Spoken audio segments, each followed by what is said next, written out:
assez rapidement, la mairie a su que je parlais chinois et elle m'a mis en contact avec des commerçants chinois d'Aubervilliers. Et peu après, ce sont des Chinois catholiques d'Aubervilliers et des villes d'alentour qui sont venus me voir pour demander une messe en chinois dans le diocèse.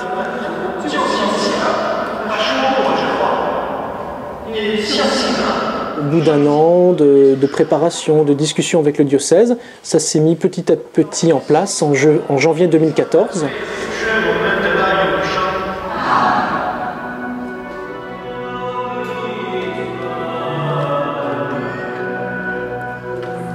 Je me retrouve assez bien dans la piété populaire présente chez beaucoup de paroissiens,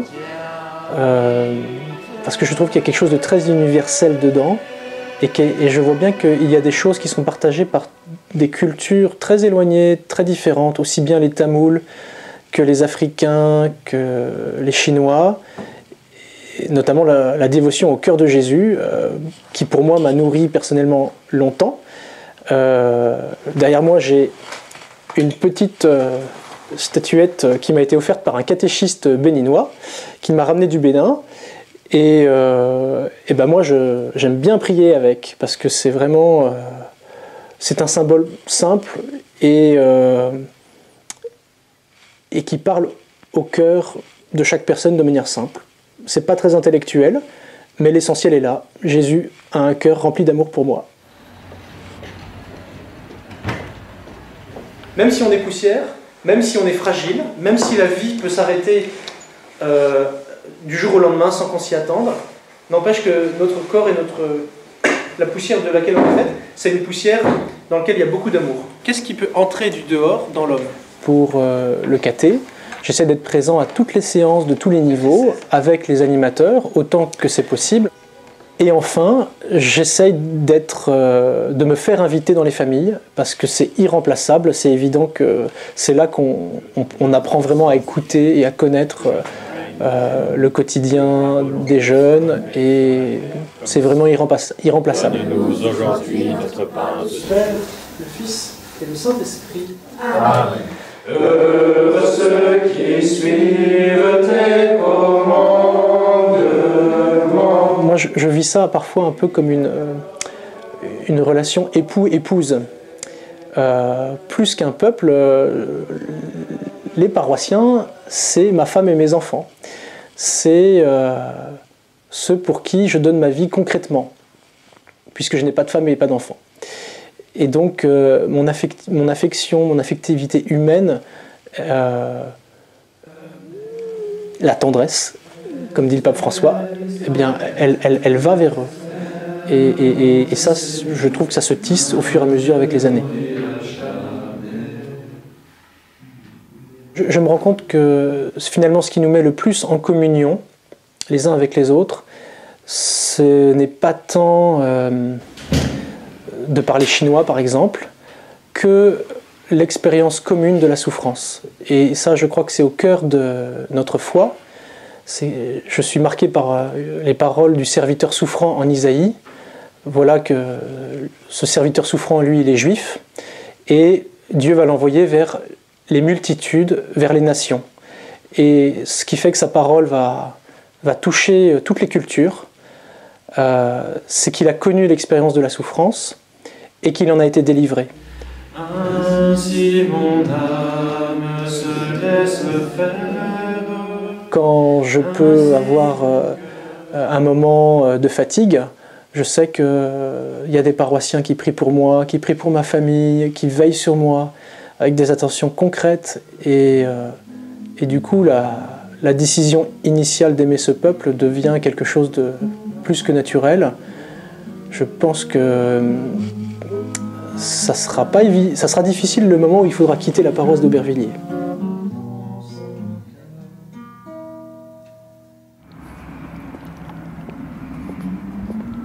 Pour moi, l'évangile a toujours été premier.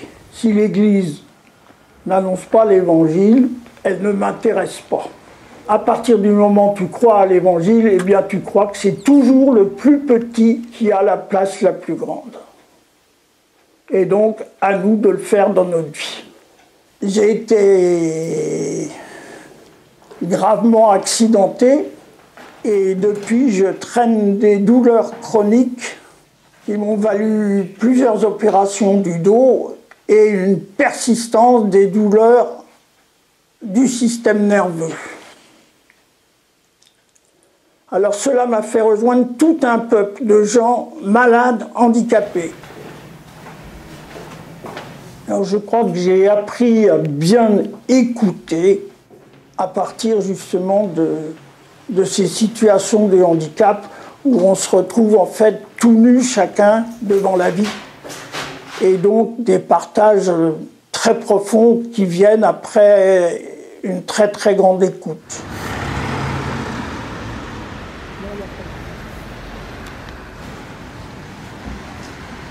Alors, écrivain public, tout le monde débarque dans la maison de quartier avec, derrière la demande de remplir un dossier ou d'écrire une lettre, tous les problèmes de la vie quotidienne avec les administrations, avec les propriétaires, avec les employeurs, tout défile.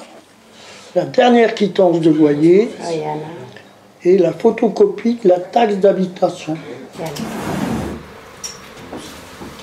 Quand je suis arrivé, c'était les Italiens, les Espagnols, puis peu à peu les Portugais qui arrivaient. Puis ça a été les Maghrébins, des gens des pays de l'Est et des Africains dans les dernières années avec les habitants des îles. Ils retrouvent donc des logements souvent complètement pourris. Et quand je vois les conditions de vie et de travail et de transport de tous ces gens, eh bien je me dis que la classe ouvrière, que maintenant on appelle la classe populaire, je ne la vois pas beaucoup changer dans le fond. Et que je pense que nous, prêtres ouvriers, c'est à ce monde-là, apparemment totalement hors de l'Église, que nous sommes envoyés. Alors c'est intéressant parce qu'en fait, je passe 99% de mon temps hors de l'Église instituée. Ce qui nous force donc à nous demander comment Dieu travaille dans tous ses frères et sœurs qui ne sont pas de la même nationalité, pas de la même origine religieuse et souvent dans des difficultés familiales très très fortes. Tous les matins, je reprends ce qui s'est passé dans la journée d'avant, que ce soit un coup de téléphone, une rencontre, quand j'ai écrit tout ça, eh bien j'essaye de contempler ce qui va vers l'évangile ou au contraire ce qui appelle une grande conversion de ma part et un appel pour ceux que je vais voir à la suite. Donc les matins, je passe longtemps, après avoir rempli mon cahier quotidien, à prier avec les textes du jour, surtout l'Évangile. En ce temps-là, Jésus disait à ses disciples, « Il faut que le Fils de l'homme souffre beaucoup, qu'il soit rejeté par les anciens, les grands, prêtres et les... » Alors à force de brasser toutes ces situations merdiques, on va dire, on est obligé de se dire que nous ne pouvons pas, avec nos seules forces humaines, arriver à ce qu'il faudrait. Donc il y a à la fois cette bagarre humaine qui ne cesse jamais, et puis il y a cette espèce de remise entre les mains de Dieu. Et comme nous le disons souvent en équipe d'ACO, il y a des choses que Dieu seul peut porter et que nous ne sommes pas capables de porter, tellement il y a de la densité de mort dans ce qu'on vit. Ouais, on est là. Ouais. Ça va? Faut, Ok. comme un dimanche. Comme un dimanche, hein? Ouais. Ouais. Bon, ça va bientôt être le printemps, là. Il va falloir recommencer le jardin. Je ne suis pas un fonctionnaire du culte, voilà, c'est ça ce que je veux dire. Je suis quelqu'un qui vient partager un moment de prière et puis aussi de partage, et que ce soit manifesté, ça me paraît essentiel, important. Cette ouverture aux cultures diverses, elle s'est déjà vécue dans ma famille, et je pense que je suis fait comme ça, je suis fait pour ça, enfin pour ça j'en sais rien, mais quand même, cette rencontre avec l'autre différent. Messieurs, prenez la bonne page. Un Tanzanien, un Ougandais, un Ghanéen, et puis moi, bon Alsacien. C'est vrai que c'est une communauté ouverte, une communauté accueillante. Et tous les moments que la flamme s'étende. Donc pour moi, le premier lieu qui me permet de rejoindre les personnes qui me sont confiées, c'est d'abord notre vie communautaire ici. Parce que c'est notre lieu de ressourcement et en même temps c'est un lieu d'accueil, d'ouverture, et les gens nous voient vivre et à partir de là, ça leur donne des idées de ce que nous voulons vivre avec eux.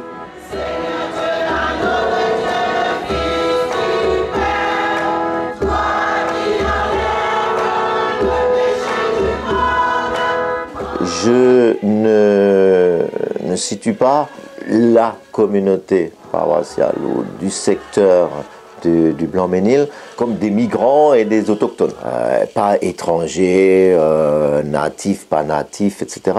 Mais vraiment comme une communauté chrétienne. Après, mon attention, effectivement, devra se porter à l'identité de chacun.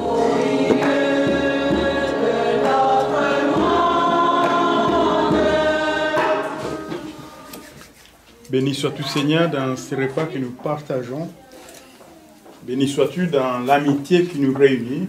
Que ce soit les structures d'équipe pastorale, de catéchèse ou de lieux de formation, on a toujours eu le souci que ces différentes communautés s'engagent. Allez, qui veut nous lire ça? Quelqu'un qui a une belle voix. Elles n'attendent que l'avidité de notre âme pour fuser en elles, vivante. Une fois qu'on arrive à ça, ça facilite beaucoup les échanges et le travail ensemble.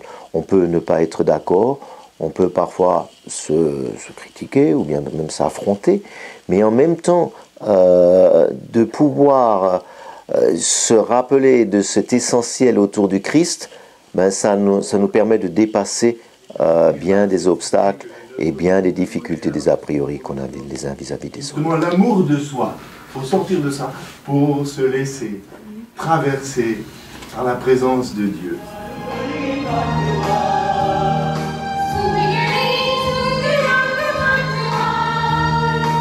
Ça, c'est des expériences que j'ai déjà vécues, que j'avais déjà vécues par ailleurs. Je me rends compte, au bout d'un certain temps, alors ça se manifeste beaucoup dans des célébrations, mais à un moment donné, j'arrive à me dire, ce peuple, je l'aime.